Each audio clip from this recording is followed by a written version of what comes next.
Assalamualaikum warahmatullahi wabarakatuh. Hari ini, kelompok kami ingin menjelaskan tentang anatomi dan fisiologi reproduksi manusia, yaitu pada pria. Sebelum itu, saya ingin memperkenalkan anggota kelompok saya. Yang pertama, dengan saya sendiri, Nabilah Swandi.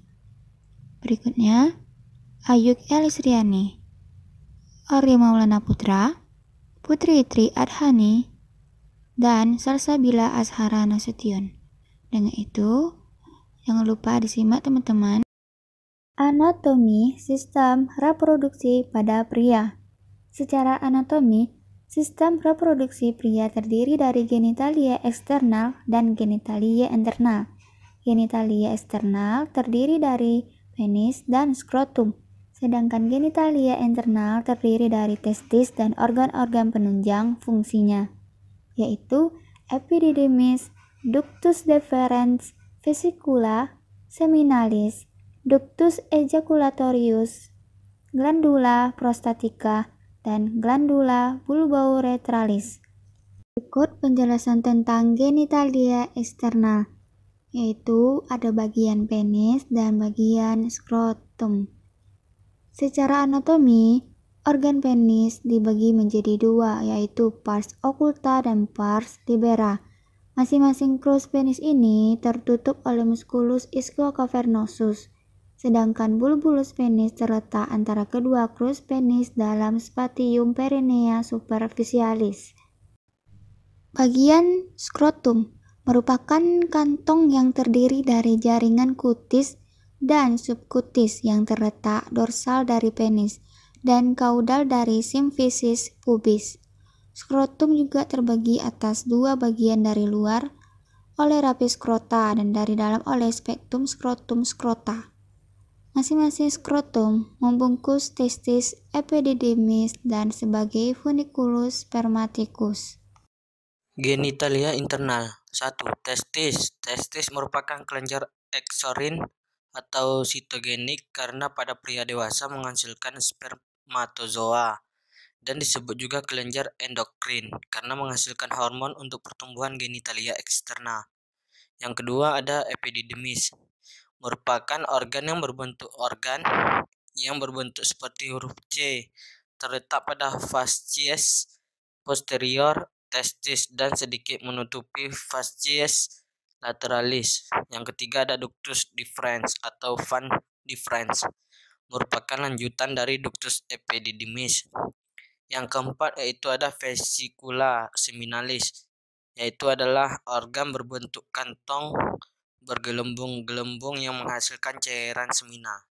Yang kelima ada ductus ejaculatorius, merupakan gabungan dari ductus deferens dan ductus excretorius vesicula seminalis menuju basis prostat yang akhirnya bermuara ke dalam collicus seminalis pada dinding posterior lumen uretra. Yang keenam ada glandula prostatica, merupakan organ yang terdiri atas kelenjar-kelenjar tubulo-alveolar terletak di dalam cavum pelvis subperitoneal dorsal simfisis pubis dilalui uretra pars prostatica. Yang ketujuh ada glandula bulbouretralis atau glandula Corperi yang letaknya di dalam otot sphincter urethrae externum pada diafragma urogenital dorsal dari uretra pars membranacea. Fisiologi sistem reproduksi pada pria yaitu yang pertama ada genitalia externalis, yang kedua ada genitalia internalis, yang ketiga ada hormon pada pria, yang keempat ada pengaturan fungsi reproduksi, yang kelima ada kegiatan seksual pria, dan yang terakhir ada spermatogenesis. 1. Genitalia externalis. Penis berfungsi sebagai saluran yang menyalurkan sperma kepada vagina wanita. Skrotum berfungsi sebagai kantung kulit khusus yang melindungi testis dan epididymis dari cedera fisik dan merupakan pengatur suhu testis. 2. Genitalia internalis. Testis berfungsi sebagai penghasil sperma dan mensekresikan hormon testosteron. Epididymis berfungsi sebagai tempat sekresi sperma dari testis, sebagai pemata motilitas dan fertilitas sperma, mengentalkan dan menyimpan sperma.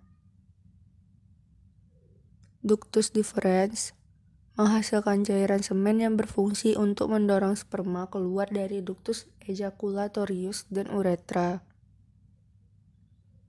Vesicula seminalis berfungsi sebagai penghasil fruktosa untuk memberi nutrisi sperma yang dikeluarkan. Ductus ejaculatorius berfungsi membawa spermatozoa dari vas deferens menuju ke basis prostat. Glandula bulbo-uretralis berfungsi mengeluarkan mukus untuk pelumasan. Glandula prostatica berfungsi mengeluarkan cairan basah yang menetralkan sekresi vagina yang asam. Selanjutnya, 3. Hormon pada pria terbagi atas 1. Hormon testosteron. Fungsi testosteron sebagai berikut. 1. Efek descensus testis. 2. Perkembangan seks primer dan seks sekunder. Selanjutnya, hormon gonadotropin menghasilkan 2 macam hormon, yaitu lutein hormon atau LH dan follicle stimulating hormone atau disebut dengan FSH.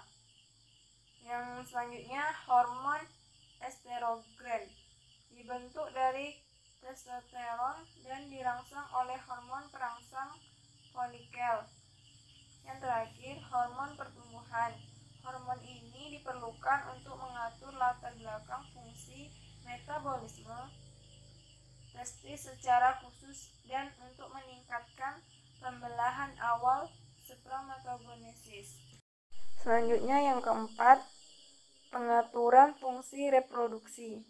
Pengaturan fungsi reproduksi dimulai dari pelepasan hormon gonadotropin atau GnRH oleh hipotalamus lalu merangsang kelenjar hipofisis anterior untuk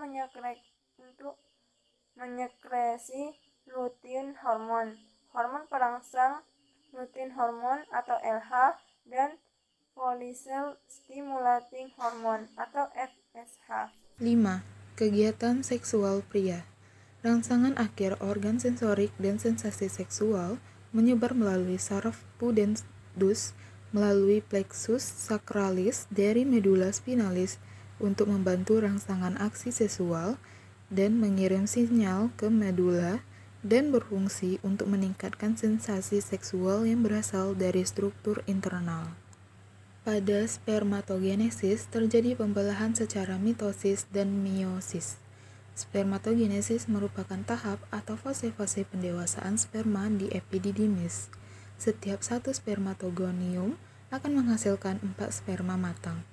Tahap-tahap pada spermatogenesis: yang pertama, spermatogonium; yang kedua, spermatosit primer; yang ketiga, spermatosit sekunder; yang keempat, spermatid; dan yang kelima adalah sperma.